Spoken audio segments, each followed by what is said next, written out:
Hari Om, Bhagavad Gita, chapter 13, verse 31. Kshetra Kshetranya Vibhaga Yoga.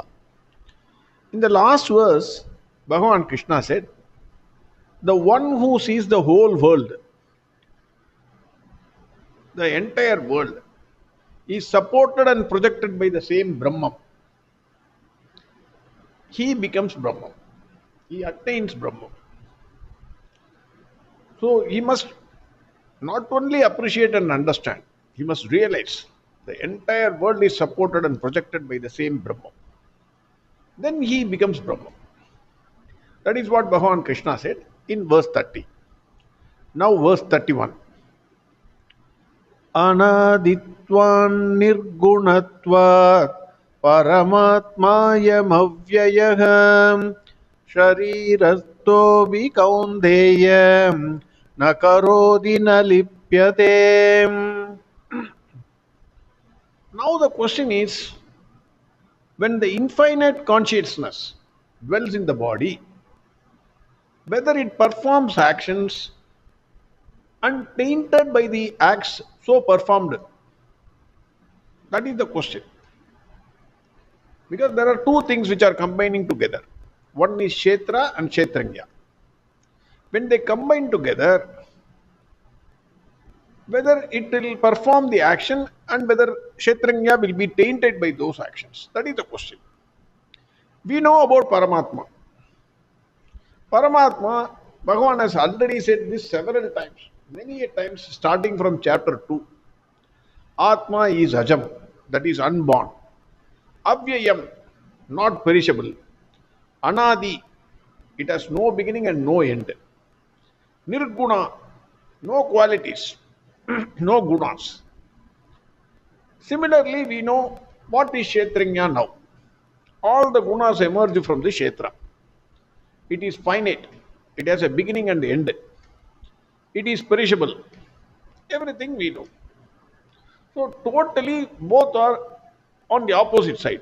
Kshetra is one side, just opposite is Kshetranya. Another point which we are clear is, Kshetra cannot act on its own. If Kshetranya is not there, we are all dead bodies. How can we act?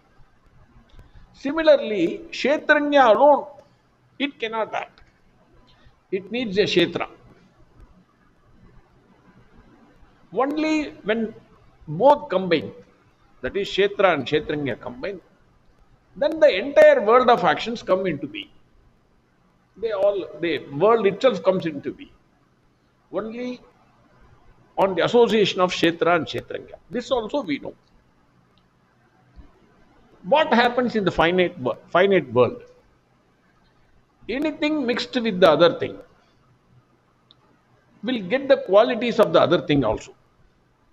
Very, very important. If you mix something with the other thing, then the other thing will get the qualities of that thing. For example, if you mix milk with water, milk gets diluted and gets the quality of water. Water also gets the quality of milk. The color changes. You can't differentiate between milk and water. Both of them combine together. 1 liter milk becomes 2 liter milk. Same with the milk and decoction. So if you want to make coffee, in the milk you put some decoction, then you get coffee. The decoction becomes coffee. Milk combined with coffee. You cannot separate both of them. Generally, what happens is, when unwanted people come to your house, you offer a coffee with the milk after diluting with a lot of water, and with the watery decoction also. Next time onwards, that person will not come to your house. Even if he comes, he will not have coffee. 100% assured. Because the combination is deadly combination. Take another example. Rain falling on a muddy surface. If the color of the mud is red sand, then the rainwater also becomes red in color. The mud also, which was very strong, it was like a rock. But because of the rain, it becomes semi-solid. It gets the qualities of the water. Everything in this world, without any exception, when mixed or combined with the other, it will get the qualities of the other substance. This is one point to be kept in mind. So, on that basis, what about Kshetra and Kshetranya? We all know at least now that Kshetra contains pleasure, pain, etc. Whatever it is. All actions are in the Kshetra and it comes out. Kshetranya is imperishable. Kshetranya is, it has no beginning, no end. Everything we know about Kshetranya. When both are combined, will the qualities, like in the material world, will affect the Kshetra and Kshetranya, like milk and water? When they combine together, will both of them get affected by the qualities of the other? Will Kshetranya get the qualities of Kshetra because of its combination? That is the question. At the cost of repetition, still I am saying, again I am saying, we know Kshetra alone cannot perform any action. Similarly, Kshetranya alone cannot perform any action. Only when they are combined, it performs action. In such a case, will Kshetranya be tainted by the actions performed by this combination, Kshetra and Kshetranya combination? That is the question. Bhagavan says, even though Kshetranya combines itself with Kshetra, meaning even though Kshetranya dwells in the body, still it remains Anadi, Ajam, Nirguna, Avyaya, and does not perform any action. It is a mere witness to all actions. This is the beauty of this Kshetranya and Kshetra combination, which cannot be explained. The example I could think of is, so within quotes, if you see the Saraswati Mata's pictures in either calendar or in paintings, there will be one bird that will be there called swan, white in color in those pictures. Saraswati Mata herself is called as Hamsa Vagini. The beauty of this bird is it has a sensitive beak. It is said. Don't worry whether it is, don't go and check. Hamsa, the word, the correct word is Hamsa. So this bird, when milk is mixed with water and offered to it will drink only the milk and leave the water. That is the beauty of this bird. It is able to discriminate between the milk and water even when it is mixed together and take the milk alone.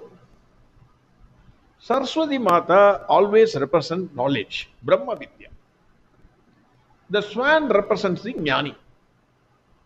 When the milk and water is mixed, which cannot be distinguished separately, because once you mix them, you cannot say which part is milk, which part is water. It cannot be distinguished. So when they are mixed together, like the swan is able to drink only the milk. Similarly, the Jnani, when Kshetra and Kshetranya are mixed together, they can separate Kshetranya from Kshetra because they know the Brahma Vidya and enjoy the permanent bliss of Kshetranya, who is Paramatma. So whatever is happening to me or whatever is happening in this world, whether it is joy or this thing, everything is belonging to Kshetra. Kshetranya, they are able to separate from Kshetra and then enjoy the bliss. That is the beauty of this picture. We have already seen that without Bhagavan Krishna, the Paramatma, no action can take place in this world. Even a leaf cannot move without the permission of Bhagavan Krishna. His attachment with this world is like whiff of cloud to the space. Two, three verses back, we have seen this. What is the attachment of the Atma with this world? It is like a whiff of cloud to the space.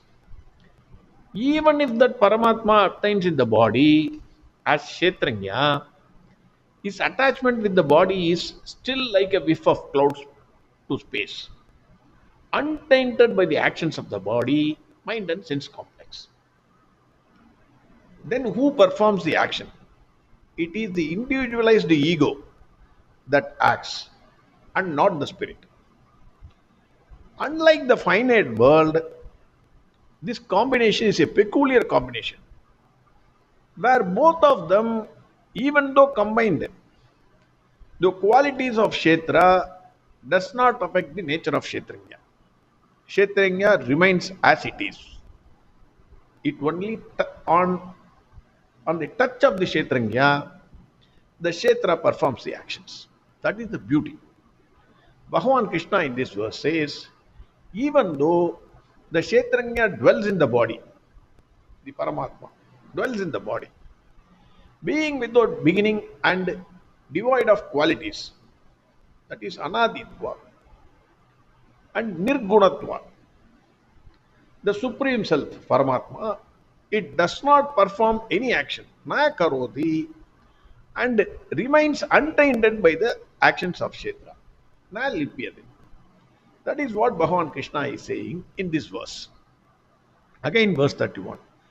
Anaditvan nirgunatvat paramatmayam avyayaham sharirasto bikaundeyam nakarodi na lipyadem. Next verse we will see tomorrow. Arihom Sarvam Krishnarpanamastu.